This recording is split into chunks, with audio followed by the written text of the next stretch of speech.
Outside of row number 2, ladies and gentlemen, in car 39W, to run his feature race here this evening, Sioux Falls, South Dakota, Mr. Doug Wolfgang.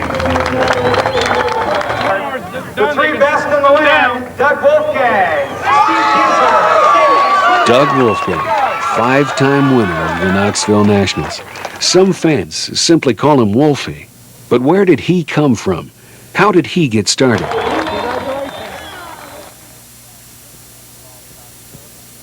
Well, I grew up in Sioux Falls, South Dakota, and my dad's favorite sport, I guess, in those days was stock car racing in the 50s and the 60s, and I was born in 1952, so, somewhere along the line in the 60s, he started taking me every Sunday night to the local racetrack here in town, which Huset's Speedway here in Sioux Falls, and I just grew up here coming every Sunday night. I grew up with a love for racing, mostly because my dad would take me, and he worked a regular job like everybody else, and it was hard for him to go watch me play school basketball or wrestling or whatever, but he had Sundays off when the races were on here in town, and we used to do it together, so I liked it, I think, for that reason at first. It was something for me and him to do together, and as I grew up and got to be old enough, I started hanging around some of the race car shops here in town and race car drivers, and we lived on the east side down by Franklin and Whittier schools, and Darrell Dolly's shop was down there, and when I was about a junior, I think, in high school, I started helping Darrell clean transmissions up and sweep his floor and do all the work around his shop that I could after school, and at nights, but I mostly did the transmission work to hang around him and be around the race cars. And at the time, he was a local champion at Fairmont, Minnesota, and Knoxville, Iowa.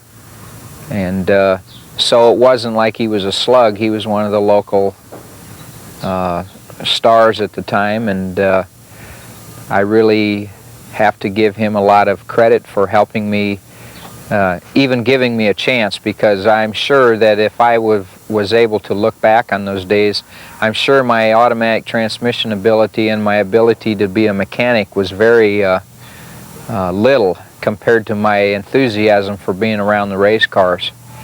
And so I'm sure he put up with a lot.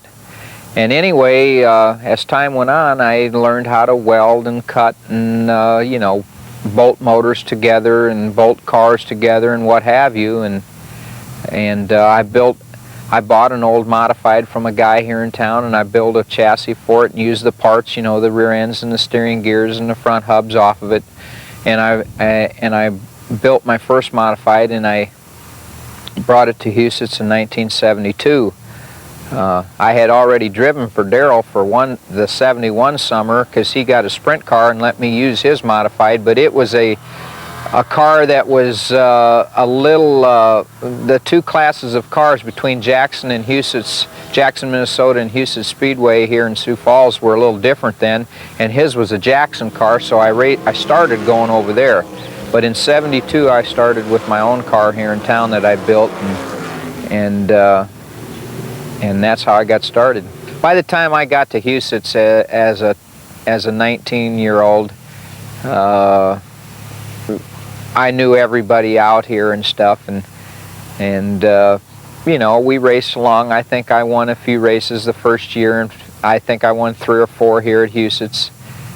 And then I I got married in the winter of January of 73, and naturally I didn't have enough money to race my own car and be married and have children and all the other things that goes along with it. But I had done good enough the first year where I got a few offers to drive somebody else's cars, and when you're young and dumb and all that kind of stuff, you don't think there's no tomorrow. So I'm sure that as we went along, or as I went along through the first 2 or 3 years, I'm sure I made a lot of people mad in different ways. I don't think I really tried to directly step on people's toes or cheat them out of money or anything like that. It was just the fact you're broke, you're young, and I'm sure I made a lot of people mad along the way. And I remember when I first decided to quit up here and go down and race sprint cars in Lincoln, Nebraska, Topeka, Kansas City, Knoxville, Iowa area. A lot of the guys around town told me I would never make it, that I don't have enough ability and enough class or whatever it took to make it. And I still know who a few of those guys are, and every time I still see them, that's the one thing that comes to my mind is, see, sucker, you were wrong, I made it. Doug Wolfgang, one of the best sprint car drivers of all time, was critically injured in a fiery crash on April 3rd, 1992 at Lakeside Speedway in Kansas City, Kansas. After months in the hospital, Doug held a press conference at the Sprint Car Hall of Fame in Knoxville, Iowa. He was there attending the Nationals. This was his first official meeting with the press since the accident. Appreciate you guys being here, and I appreciate this Knoxville Nationals as much as any guy does. When I grew up, the only race I really cared about was Knoxville. Still to this day, I hadn't raced now in about 4 months, and never even thought about it one time until I drove down here, and I wanted to race so bad tonight that I could taste it. But it probably won't, I'm not going to tonight for sure, but this race means everything to me, this one race. As a kid, it was a way that I thought that if I could win this race convincingly, I'd get me an Indianapolis car to drive, and that's why I wanted to race, because when I was a kid, I was too small to play sports, and guys beat the out of me playing football and basketball, and I didn't like it. But I wanted to play sports so bad because I was pretty good in sports, and I was coordinated, and I thought that's what it would take to be a good race car driver. And I used to listen to the race on Memorial Day weekend all the time on the radio, and that's what I grew up wanting to be, was an Indy car driver. So I got me some books from about A.J. Foyt, Parnelli Jones, and all them guys that were the stars at Indianapolis, and they all started out driving sprint cars. So I thought if I could win big in the sprint cars, I could get me an Indianapolis car to drive. But by the time I got good enough to win in the sprint cars, they were racing the street races and all that kind of stuff, and rear engine. It didn't have too much to do with being a good sprint car driver. So I just didn't play my cards right that way. But and for 2 or 3 years after that, I probably was mad about it, but I got over it, and the sprint cars started to pay $10,000 to win. I won the first $10,000 to win outlaw sprint car race. That was in 1978 or 9. I think it was 8, but I'm not sure. And then I started to like sprint cars more and more again, and then I really fell in love with them when I won Knoxville a couple times in a row. Won a couple 50,000 to win ones. And then I just forgot about all them other things. In fact, since then I had a chance to race Winston Cup cars, but I don't know, I got down there and I tried it, and I didn't really like being down there and being around all the reporters like you guys, and I, that was a big thing. I didn't like being around reporters because they were all the time around. I feel sorry for them guys. I like Dale Earnhardt, but I wouldn't give my life to be him. And besides that, I couldn't drive them things worth it anyway, so it didn't matter. So I got over that fast. And I came back and won Knoxville again, and that made me forget it altogether. So this is really the racing I love and the racing I wanted to do. I'm proud to be here. Wished I could be racing this year. The press conference only lasted about 30 minutes. Because of their deep respect for Wolfie, the reporters did not badger him. In fact, he was only asked 5 questions. The most important was, do you want to say anything about what happened earlier this year? My crash? Yep. Got fried, boy. Hurt. What happened was, it was a thing that at Kansas City was a pavement track, and that's what caused it, not the pavement. The pavement track was great. In fact, I was going pretty good that day, and there was a lot of guys going good, but I was going all right.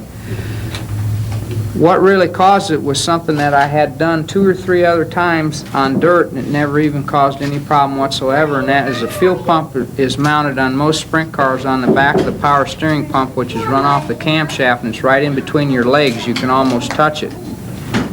Well, you can touch it. It's got a fuel valve on it, an on and off valve. Turn it on, the fuel is then come from the fuel tank to the motor.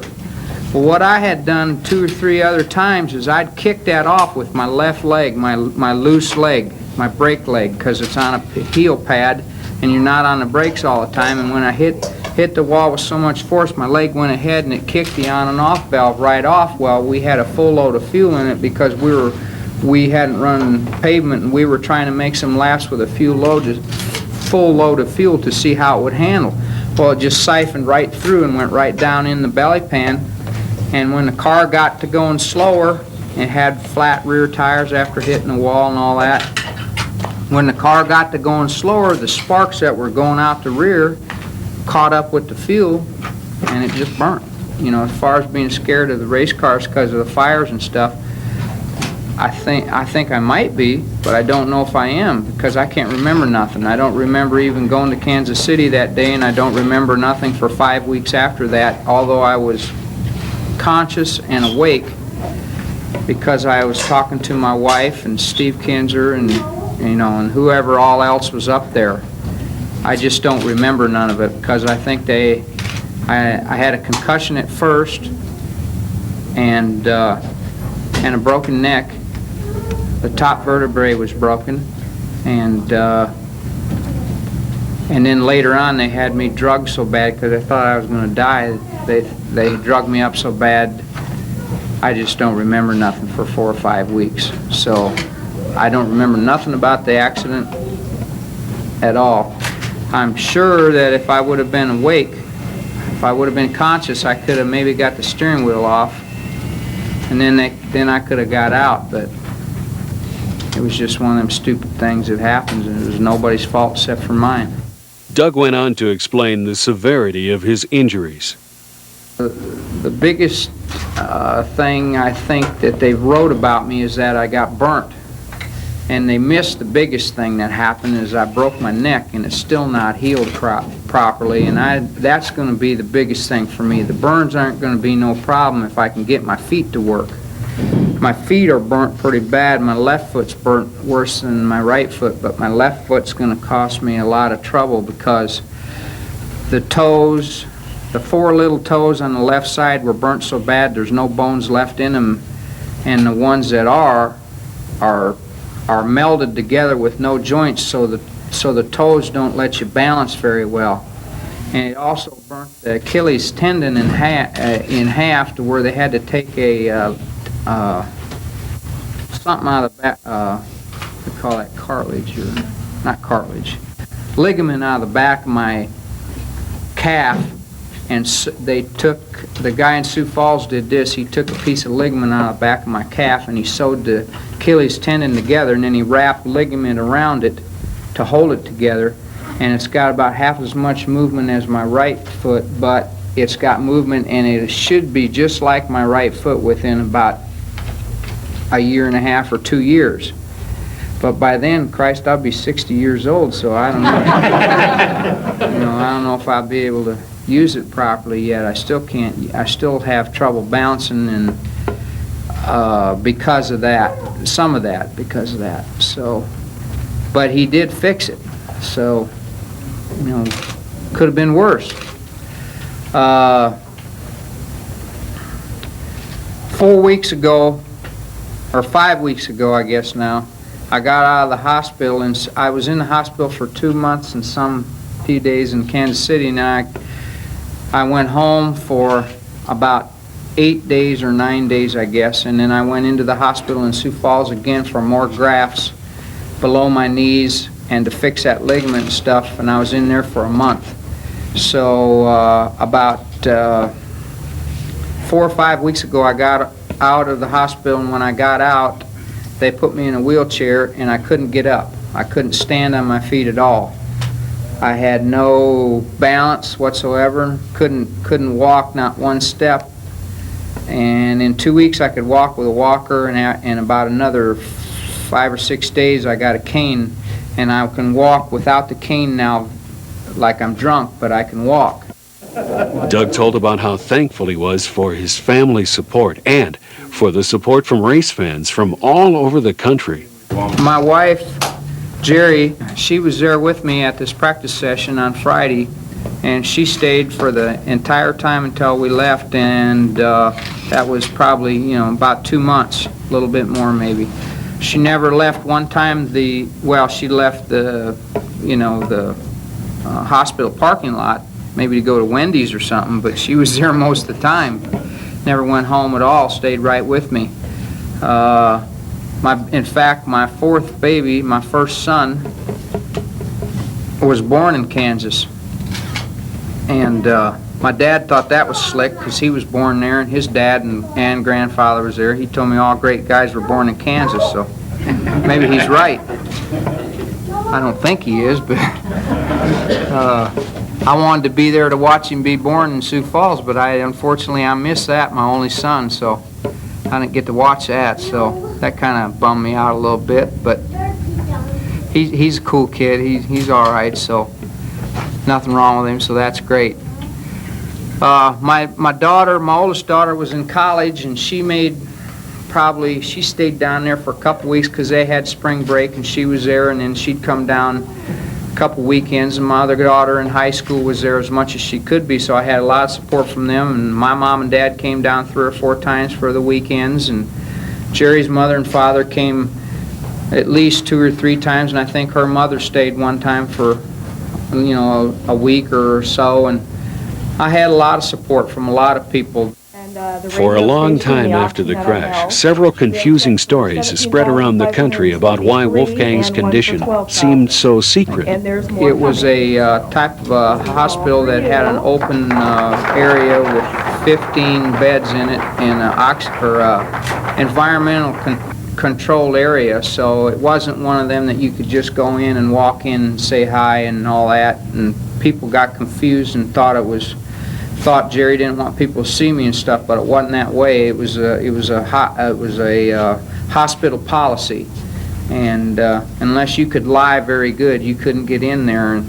And plus, we frustrated that hospital because we were getting probably 100 phone calls a day for a while, and we got probably up to 300 get well cards a day for a while, and they just had stuff going on there that they never had before, for a while anyway, and it frustrated them, and I don't blame them.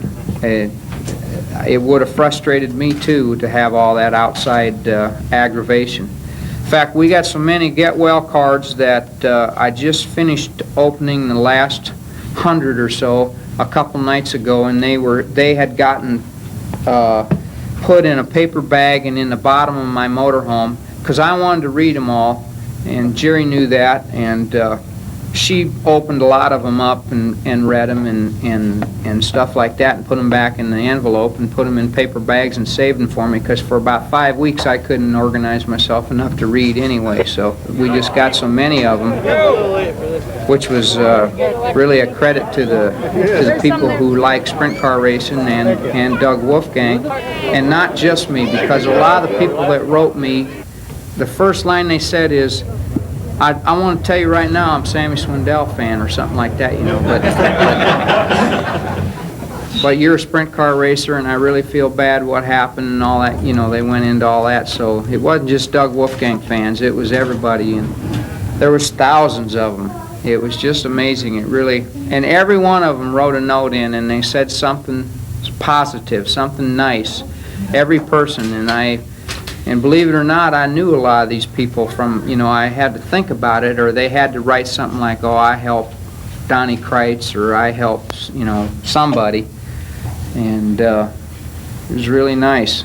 So, it's amazing how good you can feel for a while when you read some of those letters from people. They really supported me, and I really appreciate it. The media and fans were glad to hear what Wolfie had to say and happy that he was recovering. Doug was glad to have a chance to tell his fans how he was doing. But actually, he isn't that crazy about reporters. Doug tells what it's like to give his first ever press conference. It wasn't painful, even though I'm not that big with the publicity. But the reason I'm not that big with the publicity isn't the fact that I don't like the reporters and don't like the publicity. It's the fact that I think they've made me, because most of them like me and we're friends, kind of, you know. I know most of them by first name basis, the guys that hang around the sprint cars and stuff. I think they've made me more than I really am, and consequently I don't really like being around them, because they can't never say nothing bad about me, it seems like. And they've made a lot more of me than I really think that I really am.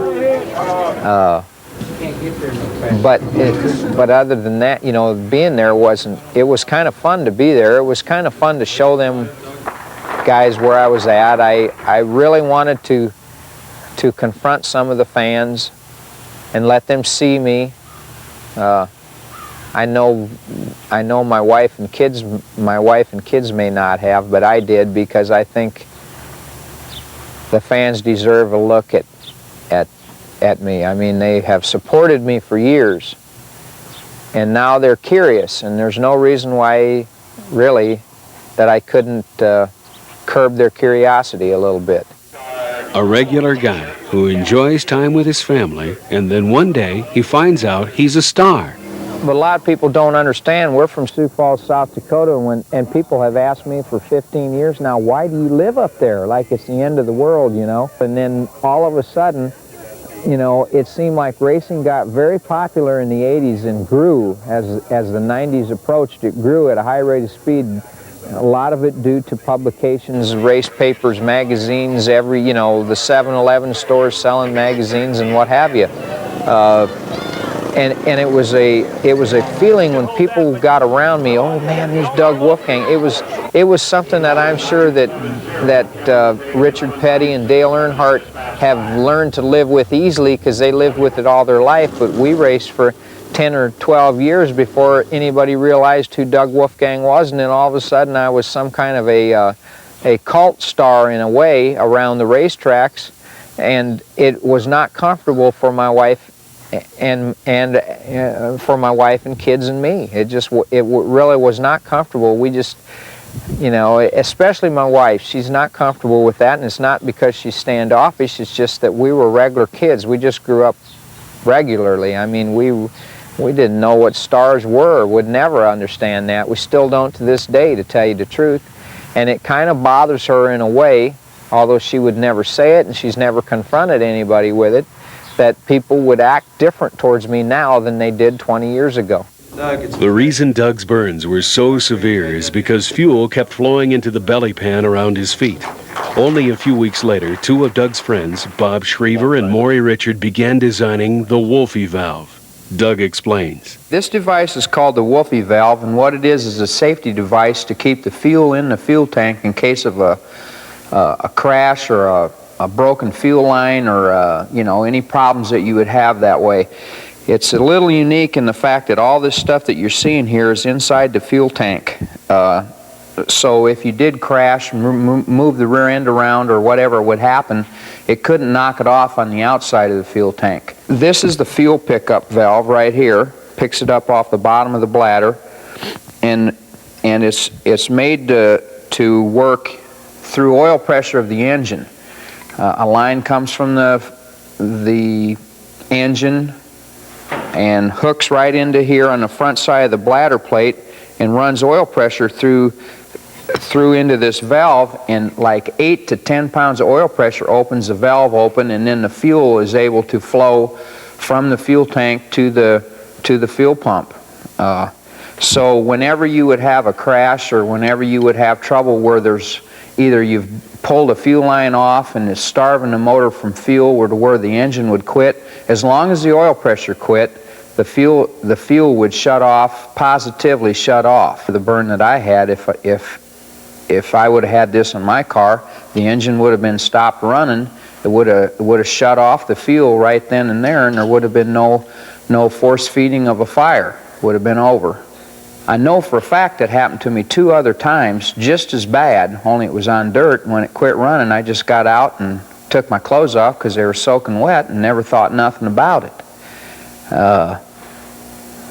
But this time I wasn't as lucky, and so a couple of my friends here in town decided enough was enough.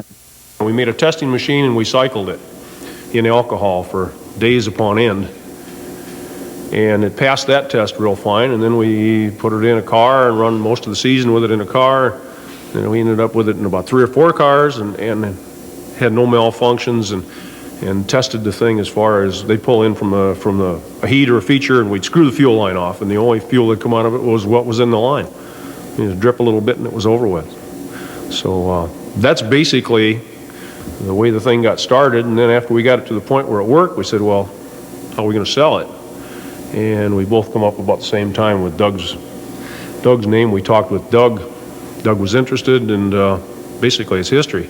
The 3 of us are together now, and we're going to be manufacturing and selling the Wolfie valve. And my son drives a sprint car, and I've helped him maintain that sprint car. And I look at my son when he walks in the door, and I say to myself, you know, if a valve like this will keep him from having the same situation, hey, whatever it costs, I'm going to buy it. And we look at the fact that there's so many guys racing, and they have that problem. This summer I witnessed personally in my own eyes 5 cars that broke a fuel line off the fuel tank right here in our local area. Well, you magnify that over the United States, and how many of them broke off? How many people got burnt? Not on the magnitude that Doug did, but minor burns. And if you can eliminate that situation, I mean, it's worth it. That's what it's all about. Safer racing. It's a pretty nice method, and the nice thing about it is you don't have to have every emergency crewman at every racetrack in the United States schooled at what to do, because they don't have to do anything. It's not a hand-fed, cable-operated or anything, controlled valve where you have to get an emergency person over there quick to pull a valve to shut the fuel off. This here is automatic. 99% of the time when you have trouble, you hit the fence or turn over or whatever happens, the engine shuts off. Well, as soon as the engine shuts off with no oil pressure, or less than 8 or 10 pounds of oil pressure, this will positively shut off. So I think it's a great deal. I wished I would have had it.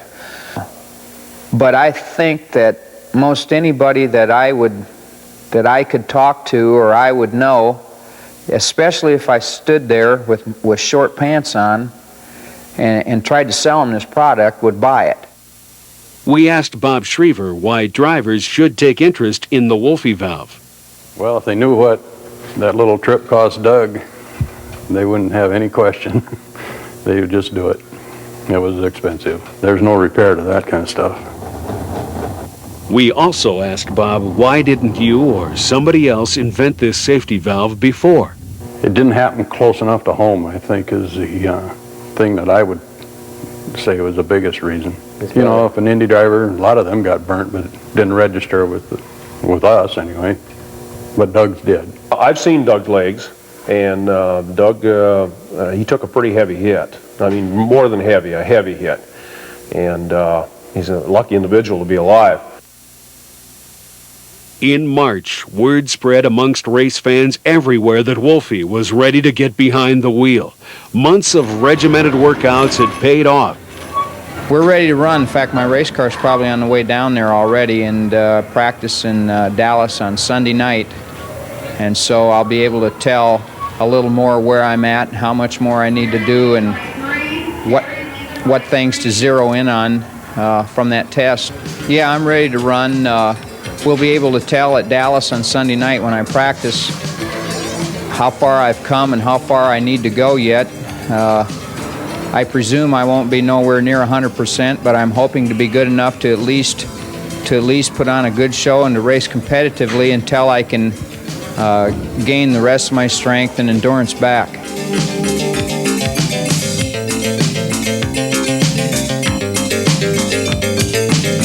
I'm feeling great, and I'm probably, well, I'm no doubt 100% better than I was when you guys came here earlier last summer.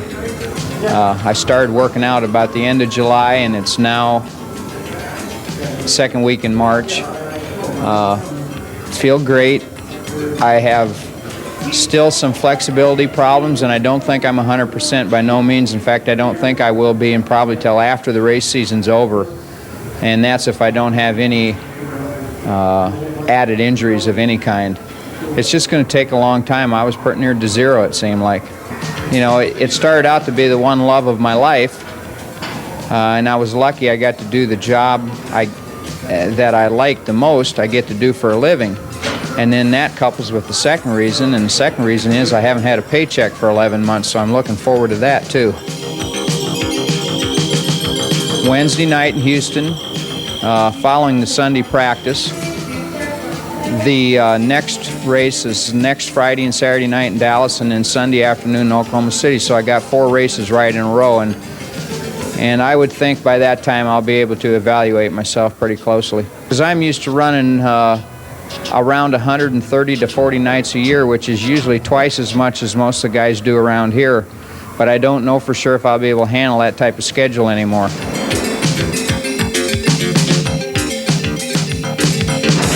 Wolfie's crew and some of his family and friends were with him, everyone excited.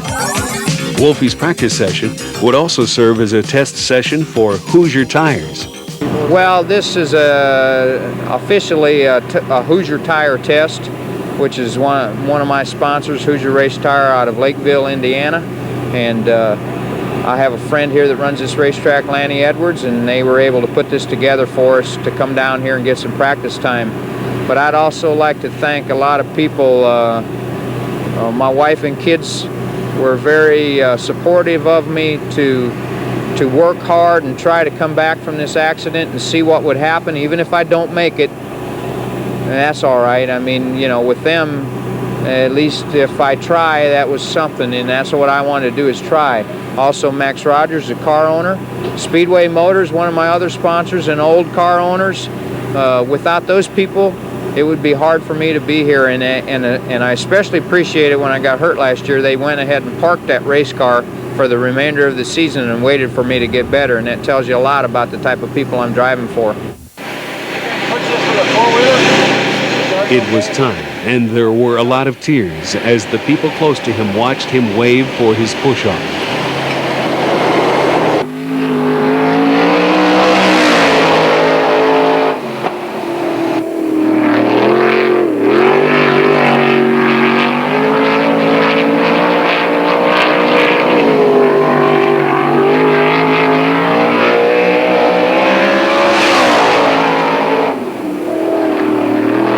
Wolfie turned about 80 laps. His best time would have qualified him as the fast time for 2 out of 3 of the outlaw events held at Devil's Bowl the previous year. Wolfie was back. Well, at first I was erratic. I was having, you know, been, like you said, been about a year, and I was having trouble getting my bearings right on the racetrack and getting everything the way I kind of wanted to feel it and stuff. And then as I made more laps, the last few laps that I made, the last about 10 or 12 laps, I felt pretty good in the car, and I was getting better on controlling it. One of the things that's bothering me the most, which I didn't think it would, is my right foot, the throttle foot. The big toe on that foot was burnt pretty bad, and it's bothering me more than anything on the rest of my body. And that controls a lot of how the race cars go, your throttle pedal. So I'll just have to work with that and get used to it. The biggest thing that bothered me was if I couldn't race, what the heck I was going to do with the rest of my life, because I never had a real job. And I'm not sure, I won't have to worry about it yet. I'm not too smooth yet. I'm pretty erratic on the throttle, and I'm not very, I worked out all winter, but I'm not tough enough to drive a sprint car, you know, strongly for 40 laps or 50 yet. But I think a lot of that might be nerves, and we'll just have to see what happens as I go on. We're going to go to Houston, and then we'll you know, and hopefully Dallas and Oklahoma City, and we're just definitely going to have to take one race at a time for me this year, because I'm not 100%, and I want to be. I wished I was, and I aim to be, but I'm just not right now. I think maybe, hopefully, I can gain on it if I just stay after it, keep going and keep going and keep going. But we'll just have to see. 11 months after suffering a broken neck and severe burns to his legs and feet, Doug Wolfgang got back in his car and drove it flat out for all he was worth. But his doctors had explained to him that his neck injury could cause lingering problems. Wolfie ran at Houston, but he never made it to the front. Fighting the vibrations and G-forces of his powerful car while fighting to compete against other cars was too much for his injured body. It was too much, too soon.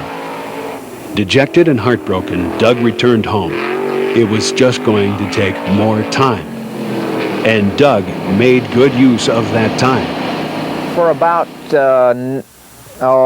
9 months, I worked out every day, twice a day, for about 3 hours a day, an hour and a half each time. And it just got to the point where I realized I was starting to burn out just going down there and doing what I could do at the gym and stuff. And my brother-in-law Brian, who builds the chassis I drive, Chennai chassis, in his shops here in town, and so he asked me if I could come out and weld a couple hours a day for a while, which I could heliarc weld. And I worked 3, 4, 5 hours a day at the beginning, and then I go home and rest my feet and legs because they still swell up and stuff. And I got used to that in a couple, 2 or 3 weeks, and as time went on, I've been working full time for him, and I think it's beneficial to me because it's something to do. It keeps my mind occupied. It keeps me around racing enough to where I kind of know what's going on with everybody, and which is my life. I mean, all kidding aside, that's what I really like anyway. So even if I wouldn't like to work on somebody else's race car, I still am around it. And I know I can't drive right now, so it's something to do. And plus, I actually think it's helping me physically because I'm staying up, working, bending over, welding, twisting around and stuff. And I think that as time goes on, I'm getting stronger, and both mentally and physically, and I think that it'll only be a matter of time before I get a chance to try again.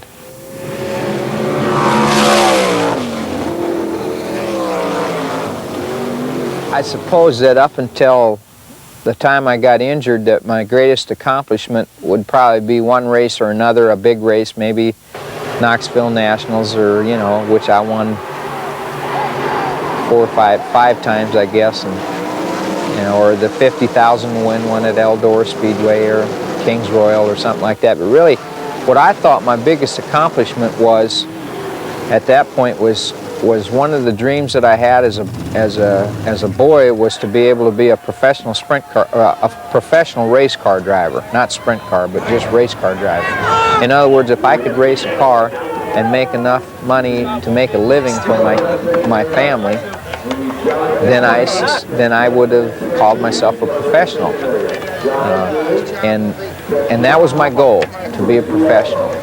And I've been a professional race car driver now for, I don't know, 18 or 19 years or something like that. And I'd say that's the biggest accomplishment that I've made as a teenager. Is I set a goal for myself, not to win Indianapolis, not to win Daytona, but to be a professional race driver. That was the one thing that I wanted to do my whole life. And up until when I got hurt in Kansas City last year, I had been a professional. I put food on the table through racing, and I also think I gave some back to the sport. I tried to do what I could do for the fans and for the promoters. I tried to do the best job I could, like most everybody does. But I was luckier than a lot of people because I was able to make a living off of it. And to me, that was my biggest accomplishment. Now, to answer that question, my biggest accomplishment would be to be strong enough and tough enough to come back from this injury and to be somebody. I'm not, it's now been over, I guess, about a year since I've been out of the hospital from my accident last year, and I'm still not racing. I've tried it a couple, once or twice down in Texas this spring, and I'm not ready. I'm still not ready today, and I don't know if I'll be ready this fall yet. I don't even know if I'll be ready by next spring yet. But when I get ready, I'm going to try it again, because that's the one thing I like to do. I'm proud of what I did. I still enjoy it. I still like to come and watch it. In fact, I like to watch it so much that I don't even come all the time, because it drives me nuts to watch it. It's like taking candy from a baby. And I would say that if I could come back with, and I'm not foolish enough to think, I doubt if I can come back in the same form. Because I can't do nothing the same that I used to do. I'm not crippled or nothing, but I used to run 12 miles and I can maybe limp a half a mile now because of my injuries. But, so everything that I've done since then I can do, but I have to modify the way I did it, and I had to learn how to do it over again because I have so many little injuries, to different parts of my body and stuff from the burns and what have you. And so I know that when I get into the race car the first time, I will not be the same Doug Wolfgang as I was before I crashed. But I'd say that one of my biggest accomplishments would be if I could come back from that. Well, they always rate these drivers, and they, they have the poll each year for the last, 10 years or whatever it's been, for the top sprint car drivers in the country, and I think I was never out of the top 2 or 3 in that poll, and I won it a couple times in all the years that I raced up until 1991 or 92 when I got hurt. But I don't pay too much attention to that. I'm not too much into popularity contests. I'm not too much into what other people think. I'm into what I think.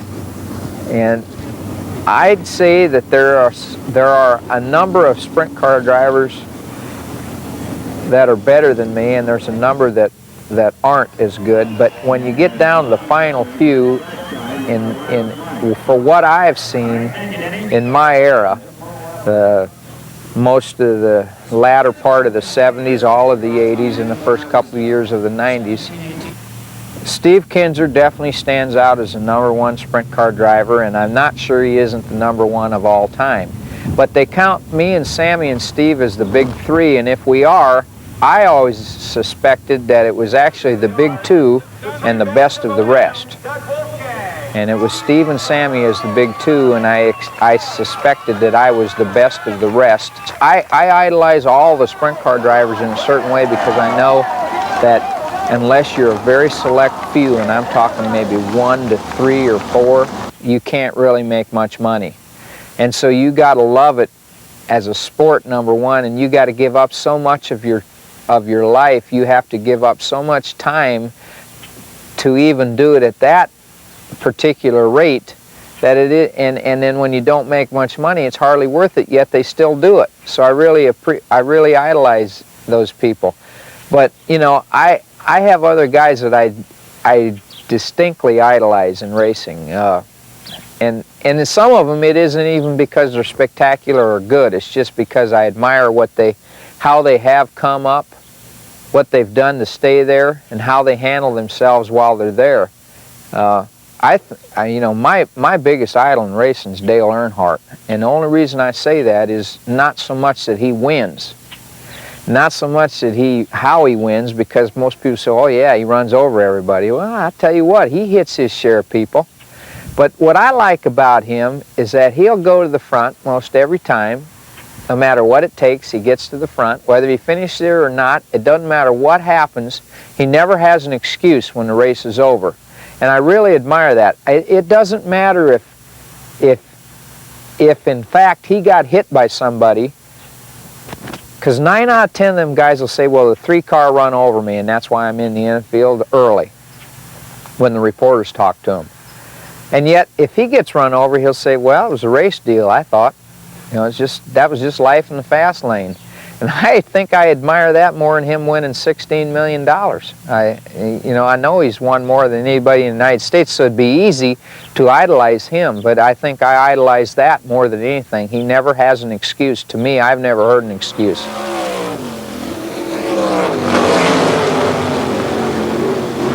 I think people realized at a certain point in my career that Knoxville was great for me. I mean, like, I loved it as much as the fans do, and I think the fans admire that when somebody can just say, man, I like this. You know, because why do they want to spend $100 for the tickets if the drivers just think it's another night? Well, I never thought it was another night. I thought it was the most important one night of the year. In fact, I think I remember telling a reporter one time that I raced 100 times a year, most every year for about, or more, for about 16 or 17 years. He said, why did you race so much? And I said, so I could win Knoxville. He said, why that much though? I said, because it takes 99 times of practice to win one.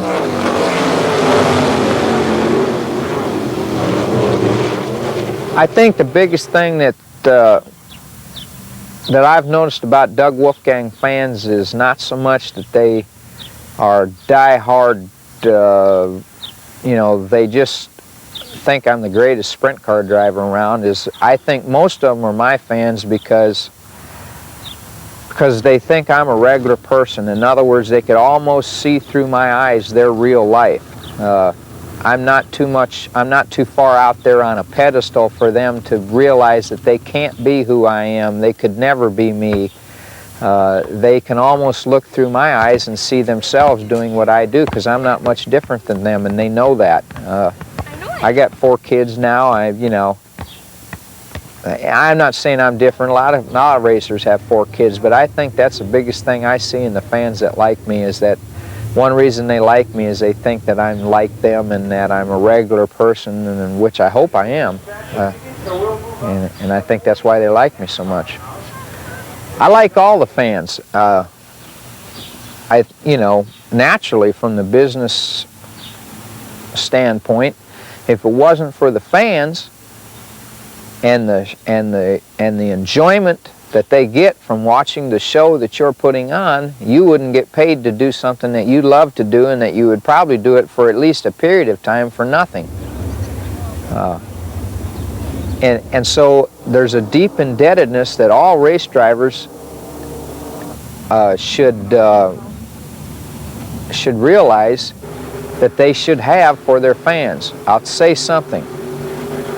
When A.J. Foyt retired at Indianapolis this spring, and he got on there, and from his heart on TV, I was at home like all the rest of us were, and he made his one little tribute lap or whatever it was, waving at the grandstand, and he got out and he had tears coming out of his eyes, and he said, you know, one of the reasons why I stayed the last 3 or 4 years, or however long it was because the admiration that I had for my race fans. They liked me so much that I felt like I just loved to perform in front of them, or however he said it.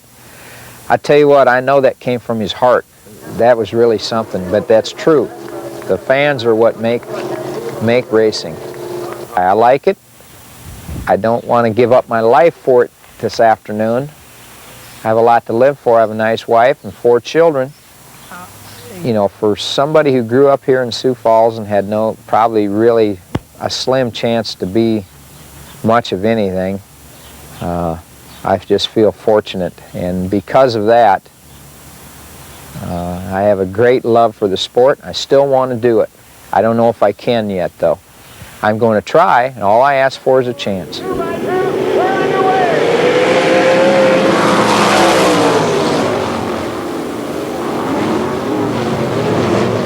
My idea of a great day is to wake up about 6:30 in the morning when it's about 75 degrees out and the sun's shining, not a cloud in the sky. Be able to go outside and take a run down the YMCA and maybe go through the Nautilus machines a little bit, and then take a sauna and, you know, sweat that gunk out of your system a little bit, and then come on home and and be with your wife and kids, and then jump in the race car, whip them in the feature, get paid, leave, and go home, take a shower. That would be a perfect day for me. That would be an ideal day for me. But I like it at least that warm and clear blue skies. His future uncertain. That was Doug Wolfgang's story as told by him July 14th, 1993. Only days before this video was to be released, Doug told us that he was borrowing a car from one of his former car owners, Ron Tisdall, and that he had been given a chance to do hot laps at the Jackson Nationals just to see how he felt. The Jackson Nationals, Jackson, Minnesota, one of the most prestigious annual events in the upper Midwest. He must have felt really good, or else he just couldn't stand to wait any longer. In 39W, Doug Wolfgang entered the heats. 9W from Sioux Falls, South Dakota, Mr. Doug Wolfgang. Come to that white line off of turn 4, 2 by 2, we're underway. It was July 31st, 1993. After winning his heat, Doug Wolfgang entered the 34-car feature in a borrowed car that he had never driven before that night.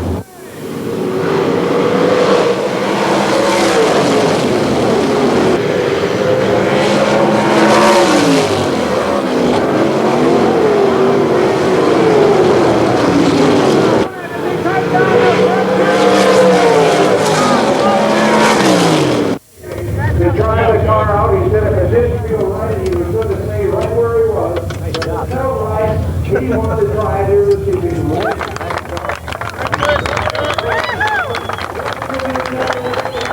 I have a great love for the sport. I still want to do it. I don't know if I can yet, though. I'm going to try, and all I ask for is a chance. One more time.